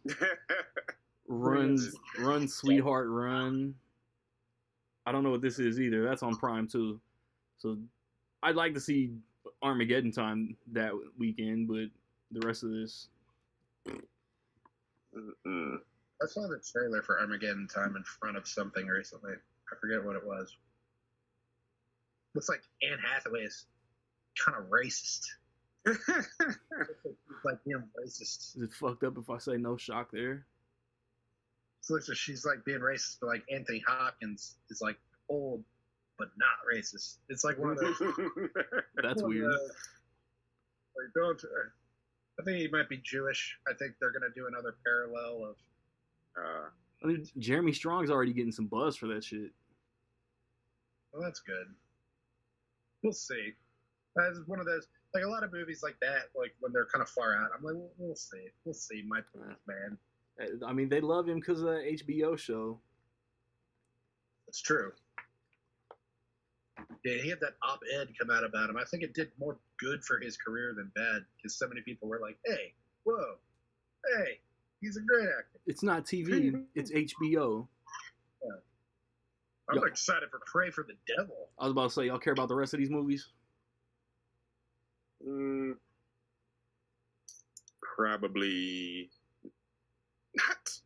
Pray for the Devil looks like the first trailer for that movie was like the most ho-hum, like every exorcism movie I've ever seen. The second trailer's a little better. Right. It's a little better. I still don't know if I'm like gonna like, because there's like 1,000 of those kind of movies like a year, and most of them go like straight to video. They're like, this is the possession of Millie Hardwick or whatever. Like, it's always some fucking name that they made up. The possession of Tommy. Yeah, it's a million. Like, what's different about this? Like, this goes into the theater. Colin Salmon, I guess that's cool. He's like, That's a great point. It's like, what's why should I go see this? And it's like maybe like it's coming out at Halloween. Like maybe we're having a horror hot streak this year. At least next Halloween we'll get Saw 10. Yes. See, I want real film. I won't Pray for the Devil or My Policeman. Which probably will be horror. Yeah. So, Eric, most anticipated for October? I mean, it's got to be Halloween Ends. Don't it? Yeah, I mean, yeah, just because of that. You want to see how it's going to end. I mean, yeah. It's just like Last Action Hero, one of my favorite lines. Like you can't die, like not until the grosses go down. But I don't know if they really gonna do it, they got to do it. I don't know, right? Whatever that means. Nick, most anticipated for October? I'll give Halloween the edge, which is kind of telling for Black Adam, if you ask me. Like, I'm excited for Black Adam. But like any other Marvel movie coming out in any other month would probably be like the biggest movie of that month. Like oh, Ant-Man 85, like yay. Yeah. But it's like Black Adam, it's like maybe. But it's just Halloween. There's like a little too much buzz, and it's Halloween time too. So I give it the edge. I'll give it the hat trick, so we can take a break before we do November. All right, let's do November. As we were literally just saying, October took fucking ever. So I'm going to ramble off movies and we're going to talk about The Weeknd. So it looks like November 2nd, The Wonder on Netflix, Florence Pugh, Toby Jones, Syrian Hines. No idea what this is. Enola Holmes 2, the Weird Al movie, looked to be like the highlights that weekend. If I watch any of this, it'll be the Weird Al movie. Maybe I'll like double bill Enola Holmes. What y'all watching? Florence Pugh is so hot right now. So like, yeah. All right, Mugatu. So hot. Enola Holmes was pretty good. Good enough that I'm like, Enola Holmes 2. That's pretty cool. I'd rather have Robert Downey Jr. 3. Facts. But that's just me, I guess. I guess I'm an asshole. Not just you. Oh then, wait, like, this Jennifer Lawrence, Brian Tyree Henry movie is gonna be on Apple that weekend too. Causeway. No trailer. No trailer. No idea what Dear Zoe is. The 10th. Let me see. The 10th, Falling for Christmas on Netflix. Lindsay Lohan. Black Panther, Wakanda Forever. The Fablemans is limited that weekend. The Sun. I don't know. The Sun. Oh, Hugh Jackman, Laura Dern, Vanessa Kirby, Anthony Hopkins. I've kind of heard what this is. Is it a sequel to The Father? It's absolutely not. But the Ryan Reynolds, Will Ferrell, Octavia Spencer Christmas Carol is going to be on Apple that weekend. Spirited, which did I hear might be like part musical? Did. So that'll probably be like my home streaming watch because Black Panther is the marquee movie that I'll get that weekend. Why Shawn Anders, John Morris? What the fuck have they done together? Sex Drive, That's My Boy, Horrible Bosses 2, Daddy's Home, Instant Family. That's why I know these guys, or at least Shawn Anders. Drew Blank, John Morris, Sex Drive. Oh, this is his first directing. I think I'm confusing him with the Office Christmas Party guys. Will Ferrell, Ryan Reynolds, like I'm hype as fuck. It should be funny. My dad should be. loves the Christmas Carol. Like that's like his favorite thing in the world. So like we've seen, like, as a family, like, every version of A Christmas Carol that, like, we can find. Like, add it to the list. That's what, when I was a kid, it was like we would try to find it. There's one with, like, Jack Palance as a cowboy Scrooge. It kind of sucks, but, like, we've seen it. And, like, so a new Scrooge, that's a pretty big deal.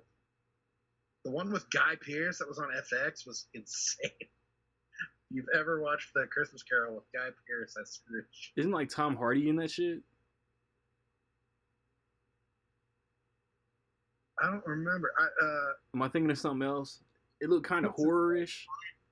It was, like, just dark and bleak and gross and depressing. Like, he, like, almost sexually assaults Mrs. Cratchit. Like, it's like a whole thing.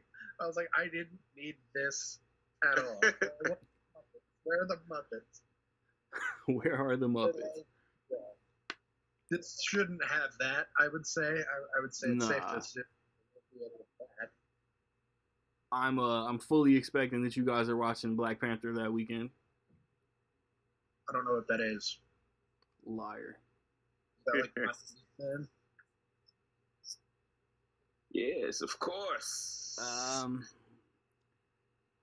Poker Face with Russell Crowe, Liam Hemsworth, Elsa Pataki, RZA. No idea. That's a interesting cast. Is it about actual poker that you? I mean, I can't even click on the page to see what the plot might be. The Lady Gaga. I mean, yeah, she should make a cameo, right? Russell Crowe as Lady Gaga.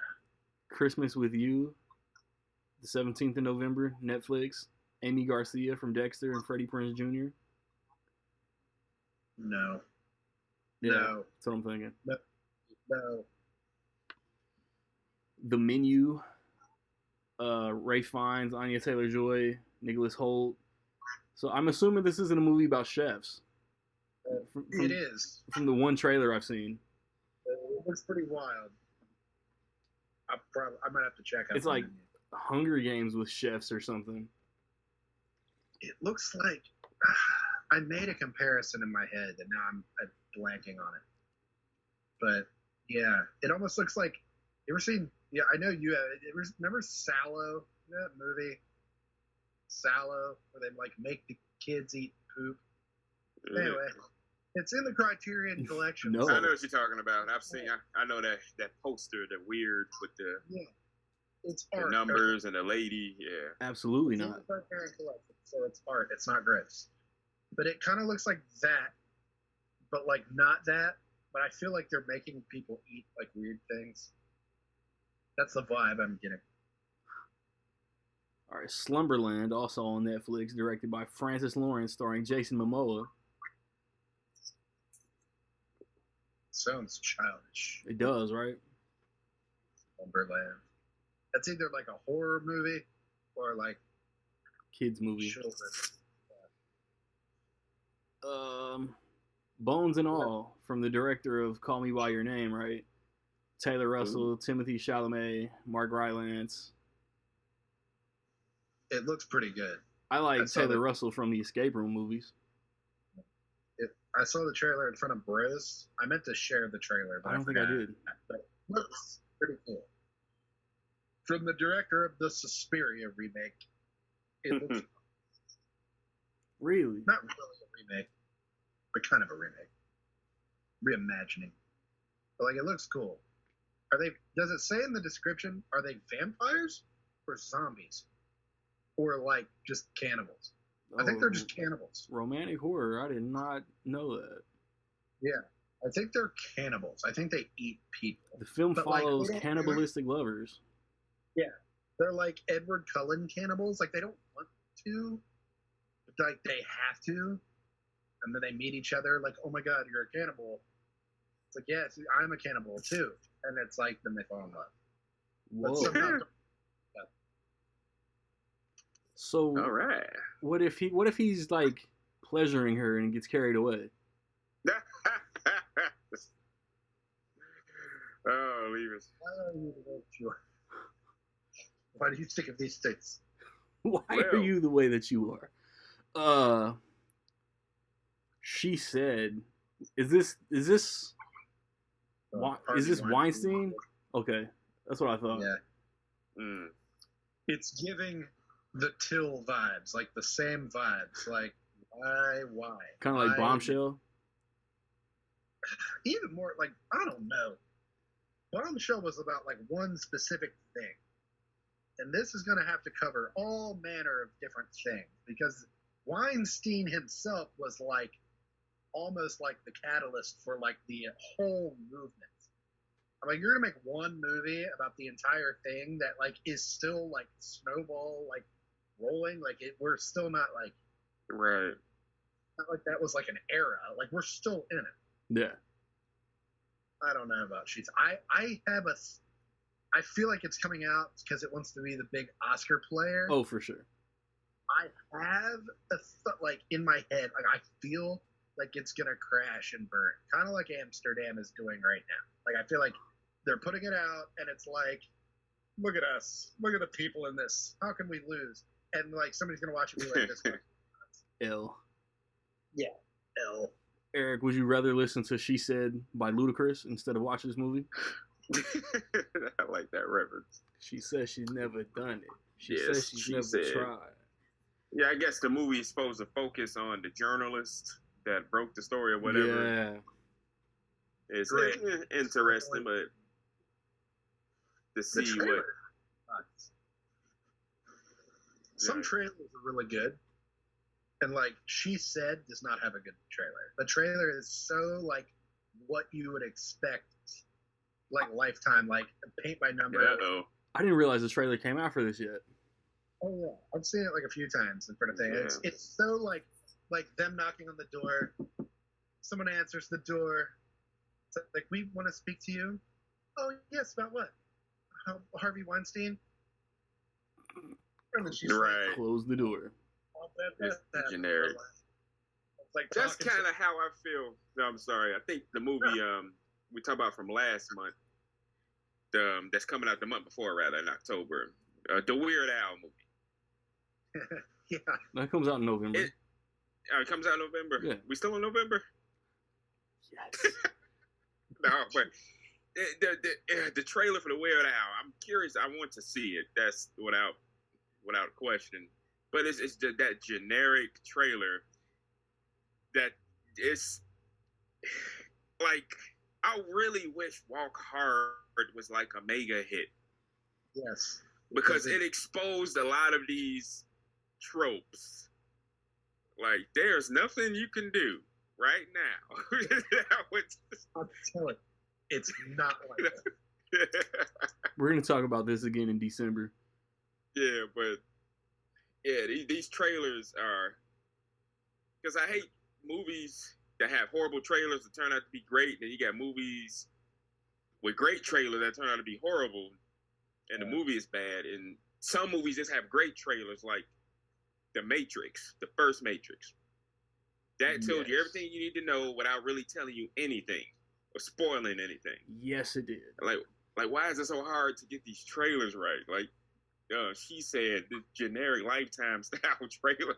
That is every Netflix thriller trailer I've ever seen. Like, she's talking to the husband and wife.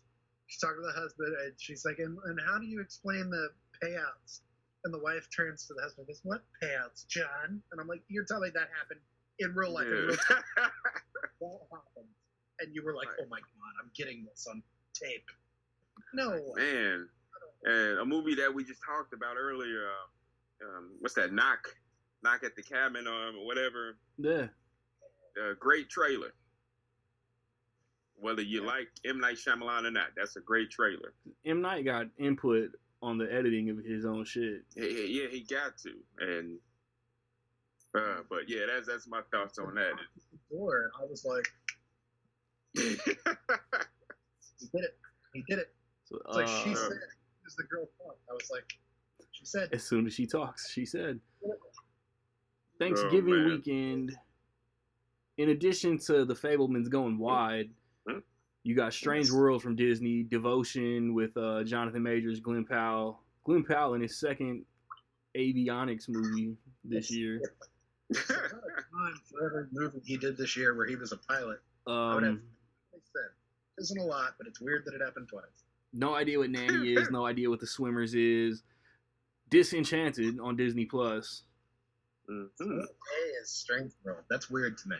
And then it looks like Guillermo del Toro's Pinocchio is on Netflix, and White Noise, the new Noah Baumbach, is on Netflix all that weekend. That's it for November. So what y'all think about Thanksgiving? I thought Pinocchio came out in December. Am I dumb? That's a different topic. What? But yeah, I think Disenchanted and Strange World coming out the same day is kind of an odd move for Disney, even though one's streaming and one's not. I think that's weird. Oh, maybe the Pinocchio's theatrical December 9th on Netflix. Whatever. We're both right. But I really just thought it came out in December. But whatever. I think that's a weird move. It'd be like they got Hocus Pocus 2 on right now, but it would be weird if they put out a movie in the theater this week. Yeah. Yeah. It's weird. It's like you're going to make a choice. Not everybody's going to watch both movies, like me, an asshole. I mean, at the very least, I'm going to try to watch The Fabelmans and Strange World that weekend. Because my November is a whole Spielberg binge. And then my theater won't even get The Fabelmans watched. I'm pretty excited for Disenchanted. As like a 32-year-old man, I thought Enchanted was a great movie. Like when it came out, I really enjoyed Enchanted. I watched it with my niece, and she was like 2 or 3. She was very much the target demographic. All right, let's watch this shit. I was just like, oh, she's a dragon now. And it's weird that it took so long to make a sequel. I thought that movie people wrote itself for Enchanted. It was a big hit. Like Amy Adams got screwed out of an Oscar nomination for Enchanted. Yeah, that's like for real. Not even ironically. That's you gotta. They need to really get the stick out their butt. These Academy voters, because she was. Yeah, the old the white movie man was great in itself, but yeah, she was definitely the highlight of. It was kind of her like she was already in stuff, and she already had an Oscar nomination under her belt, but she That's wasn't true, yeah. really until Enchanted. Like Enchanted was her kind of kicking the door down. Like, I'm here. Now it's been 15 years. Finally getting 2. Yeah, that is weird. Another belated sequel. Before we go into December, are any of us anticipating anything more than Black Panther? Not really, given the circumstances of the movie and what they're going to do with it. Yeah, I think this is definitely it. There's a few, but it's a good month. No, I'm sorry, Nick. Go ahead. The Fabelmans is probably a pretty close second. It's pretty, yeah. I know the Fabelmans is going to be great. Like, I know. I watched the trailer. I know that's going to be great.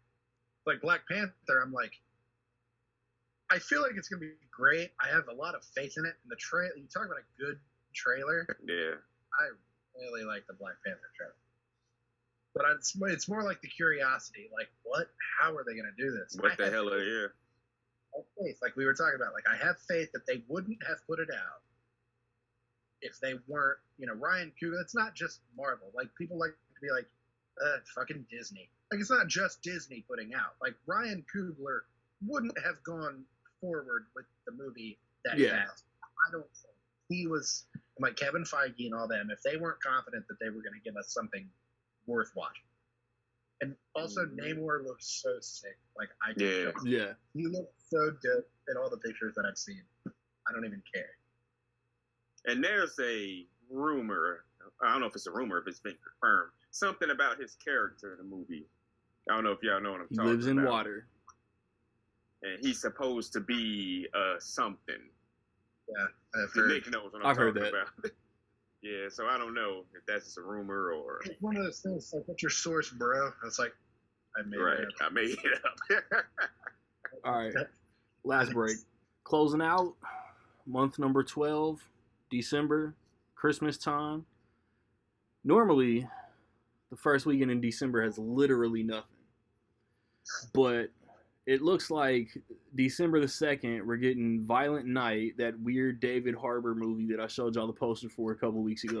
Yeah. Whatever the hell Women Talking is. The Disney Plus Diary of a Wimpy Kid animated sequel. Marlowe, directed by Neil Jordan, starring Liam Neeson. And spoiler alert, basically the more dramatic Bros. Yeah, it looks like sweeter, like Bros, but like sweeter and like proper. Yeah. So I don't think my theater will get any of these movies. I think so, Women Talking? What y'all doing this weekend? Women be talking. They do. I'm going to go see it. Yo, Eric, did you listen to that most recent Bottled Up Bitches? I didn't. They're watching the 365 days. They made like a similar really reference. Curious. They made a similar reference, like women be shopping, and I don't know if they said women be talking, but they said women be something else. Oh God! And that was Nick unknowingly making a reference. What the fuck you're talking about? All right. Is Violent Night a real movie? Like, are we convinced? That poster looked photoshopped to me. It's a real movie, yeah, the poster does look like shit. Yeah, it looks like him as Oscar the Grouch on SNL with just like a beard. I live in a fucking trash can. I mean, it is, but like I don't know. I don't even know if this is gonna be worthy of a blind buy. I'm honestly gonna just like go off whatever y'all say. I need a trailer. I need proof that. I like the premise because we spoke of this person earlier. So David Leitch is one of the producers. Oh. And the premise, they say it's a black comedy, and the premise is actually kind of. Isn't it just like Fat Man? With Mel Gibson? Yeah. I didn't actually see that. It wasn't bad. I don't care about Fat Man. That's why I'm like this. I'm like. That's why you get coal in your stocking. I need more than just like a poster. Yeah, I need a trailer for this one. It's definitely needed. This is weird. So I don't know if it's gonna be John Wick Santa Claus or it's gonna be horror-esque. Yeah, I don't know. Nick, did you watch that Wimpy Kid last year? I didn't. I don't know why, but I did not. I didn't watch the No interest in Roderick Rules. Well, Brady Noon is eating up on Disney Plus. I'll just put that out there because he voices like the main Wimpy Kid. He's getting old. I watched that first. Yeah, bro. Yeah, he hit some puberty in the off season. Well, I watched that first Mighty Ducks, and all those kids are like already like, "Hey, mom." Hey, mom. Like, what are we gonna do? Dude, like Game Changers is like my. I don't want to say that because I don't want to. I'll say it's my favorite non-Marvel, non-Star Wars thing that Disney Plus is doing. It's pretty good. I rewatched the first season. And first couple episodes, I was like, man, I'm not fit. Like, I'm rewatching this. I do not have time for this. We get about halfway through, and I remember I was like, man, this was a good show. Like, I did get into this. And I kind of like the loophole that they use for Emilio Estevez not in it, and the possibility of bringing him back. Yeah, I didn't hate it. They kind of brushed by it quick, but I was like, well, I guess it makes sense that he wouldn't be there. He's busy. Yeah. Doing his okay. So I was like, okay. I'd buy it. Is this the next weekend? Netflix is doing something with Matilda. Sam Mendes is dropping Empire of Light. Supposedly House Party's coming out.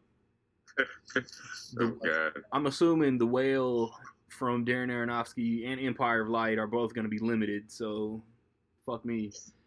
And then something from Tiffany's looks like a Amazon Prime release. Zoe Dutch. I'm interested just off of that. This looks like another weekend that my theater's not going to get shit, so I'll do a House Party binge for no fucking reason. What y'all watching? Again, I need a trailer.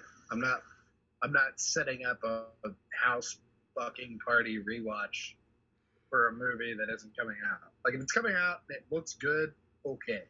If it looks like that Father of the Bride remake that we randomly got, that's exactly what it's going to be.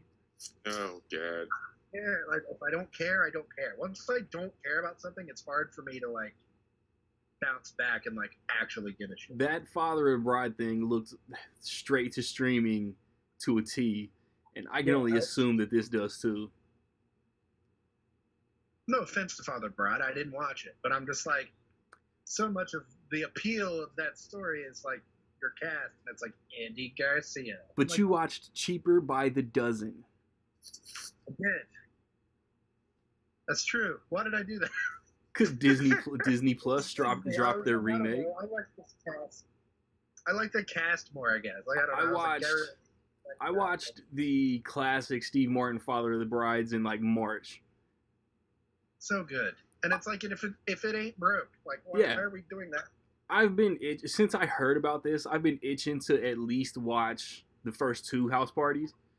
So, but I'll watch the trash straight to video movies, just like you're gonna do with Hellraiser. I'll put myself through this hell. B2K and Marcus Houston in House Party 4.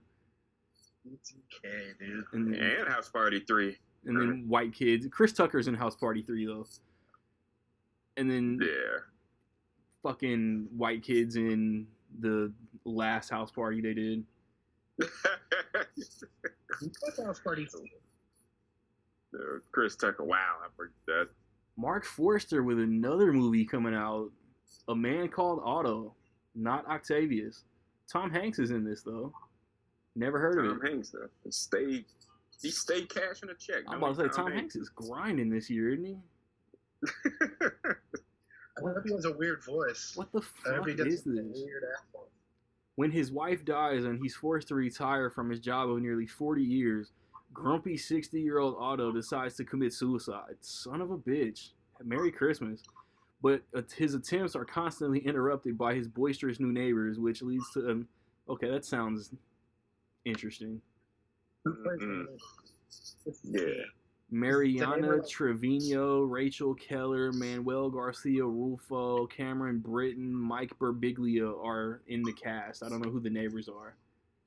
But Quantum of Solace, Stranger Than Fiction, Christopher Robin, Mark Forster's got a decent track record. Yeah. The neighbor needs to be like Kevin Hart or some shit. Fuck no. Like, that's a really depressing story. He needs a really goofy ass neighbor to like make him not want to kill himself. All right, but the main attraction of December, Avatar: The Way of Water. Yep. Get your blue face paint ready, everybody. This is when I'm really... I guess the question with Avatar is how far is the curiosity going to carry the box office? And is that curiosity going to kill the cat? Well. Yeah, well... we haven't got to the... It might. I made a stupid joke, but the curiosity of Avatar could kill the Puss in Boots box office. Yeah. Whoa, you said there's going to be so many people. So many of those writers could be like, turns out curiosity doesn't what Avatar does. Yeah, Mr. Handman is going to get his little... the Twitter gang. Heyo. They put this, this Avatar re-release, putting it in IMAX in 4K. If they'd have done that in December, it would have killed. Gone to see it. I had no reason. If they'd have done it before the new one, I might have ponied up money to go see it in IMAX because I never saw it in IMAX. I wanted to hit a full James Cameron rewatch from Terminator all the way through Avatar for this, and I just don't think I'm going to have the time.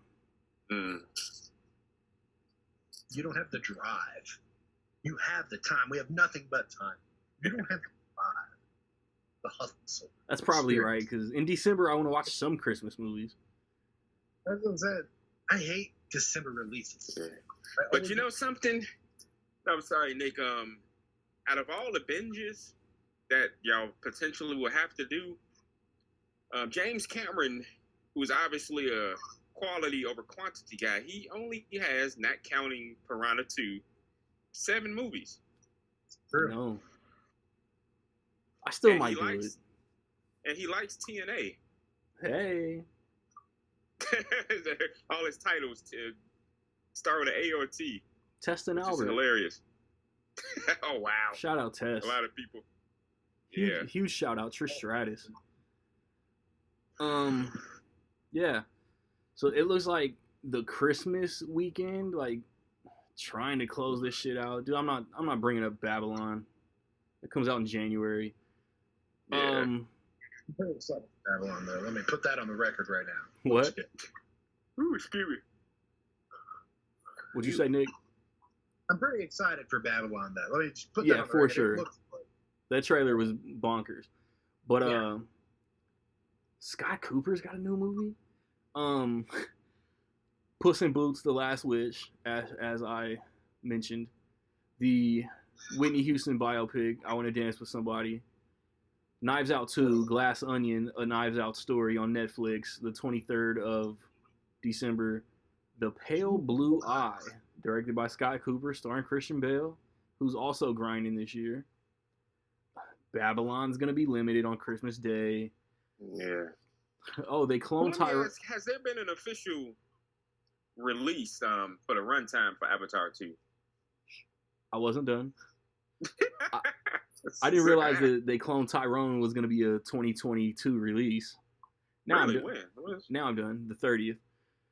Oh, right at the end. Huh? Yeah. Please. Avatar: The Way of Water. I don't see a runtime. Yeah, they've officially released it, but Cameron is... It'll flirt with 3 hours. Yeah, he said he expects a lot of complaints about the runtime. Why? Unnecessary. If it's not necessary, I will be complaining. Stop there. I mean, how in-game was. Yeah. Wasn't the first one? First one wasn't that long. Well, the first one was 2.5 hours. Yeah. Avatar? Yeah. I thought it was like 3 hours. 100, it was like 240. 162 minutes. Oh. It didn't pack 3 hours? That's long as fuck.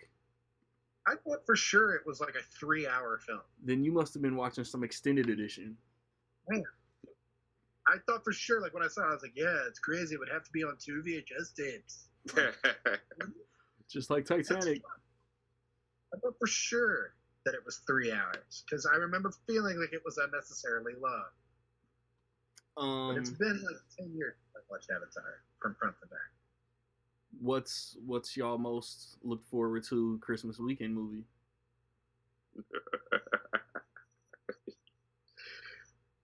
What y'all watching or what y'all squeezing in before we do our top 5s of the year? I feel like Glass Onion has potential to be like super great. But it's like Avatar just has the hype. Like as the movie guy, it does. It's like, well, Avatar is the biggest movie of the year probably. Theatrically, I'll probably be able to squeeze in Puss in Boots and Whitney Houston. Horrible title. I Want to Dance with Somebody. Is a horrible. That's the new thing. Like, just call it their most popular song. One of her songs. I hate it. Bohemian Rhapsody, Rocket Man. Like that's the thing. All Eyes on Me. Bohemian Rhapsody is a horrible title. I think What's Love Got to Do with It is a horrible title. It's like pick something relevant. It's like Walk the Line is a song, but it is relevant to the story of Johnny Cash. That's why the Rocket Man, it's like Elton John is the Rocket Man. Ray is Ray. That makes sense. Ray definitely is Ray. I think. But actually, remember Ray? Yeah. One of the earliest trailers. It was Ray. What is it? Is his song "Unchain My Heart" or something like that? Yeah. It was one of the earliest, and I guess they realized what you're saying. Like, what if they'd have called it "Unchain My Heart"? Like that would have sucked. We call it Georgia on My Mind. Like, what the fuck does that mean? No, the movie's called Aretha Franklin movie was called Respect. It's like, yes, I get okay. It's like, I think it hurt the box office of the movie because it's like, respect, what's that? That could be about anything. It should have been called Miss Franklin. They call her that 85 times in the movie. And she was like, they're like, oh, Aretha, my name is Miss Franklin. That could have been the name of the movie. It would have been a great name of the movie. I don't know what I would have named the Whitney Houston movie. Whitney. But it wouldn't have been called I Want to Dance with Somebody. That's stupid. That doesn't mean anything. It's like, I want to dance with somebody too. Like, that could have been the name of Footloose. They chose Footloose instead of I want to dance with somebody. You're not wrong. It's like, I want to dance with somebody. It's like they're just catering to people like, oh, that's got to be the Whitney Houston movie. I'm like, that doesn't mean it. I can talk about this way longer than I was. Yeah, dude. They just want normies to go see it. That's it. Yeah, it's like Bohemian Rhapsody. It's like, what does that mean? You just know that because it's a Queen song. But it's like, what does that mean in terms of the story? Teenagers are not listening to anything called Bohemian Rhapsody.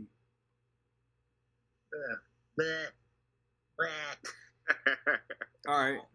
Before Nick has an aneurysm, what's our most anticipated movie of December? There's a couple of heavy hitters in there. Mine's not Avatar. I'm gonna put Avatar and Glass Onion like tied. Also horrible title. To be fair, so I'm not shitting on Whitney Houston.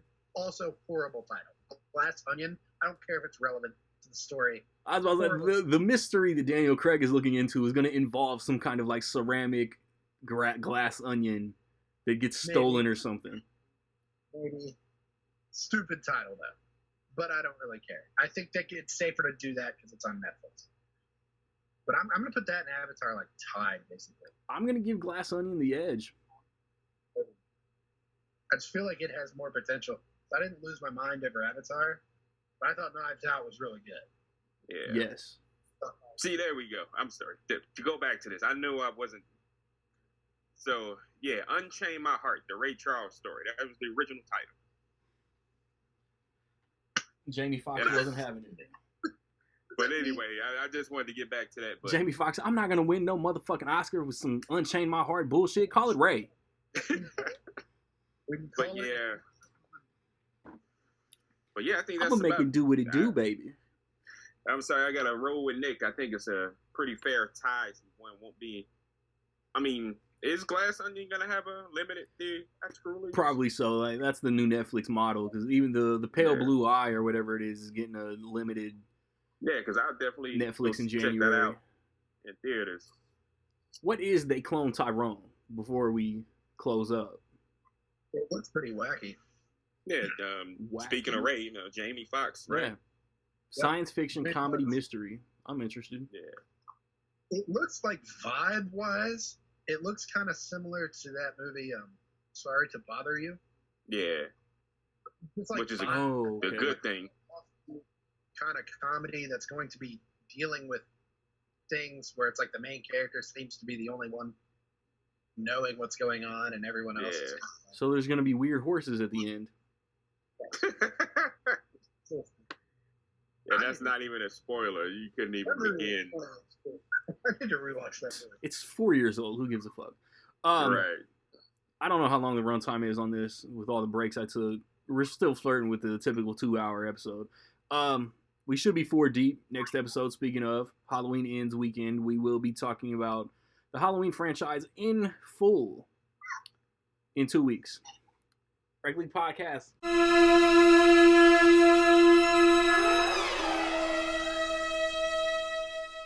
Yo, trying to challenge me? That was a silly choice. I wipe out every single soldier that you had in field cause I make illy noise. Sick flows, they unaware of my drive and couldn't hold me at Smith's Grove. Gonzo, that's a big nose, even your bitch knows. She said you quick to go down cause you like to lick toes. We moving into that cold weather hoodie flow. Rappers out here today be sweeter than some cookie dough. I'm Billy Butcher, y'all some cunts. I be working with the boys. To hear y'all trash on the radio leave me constantly annoyed. And chill until the next episode.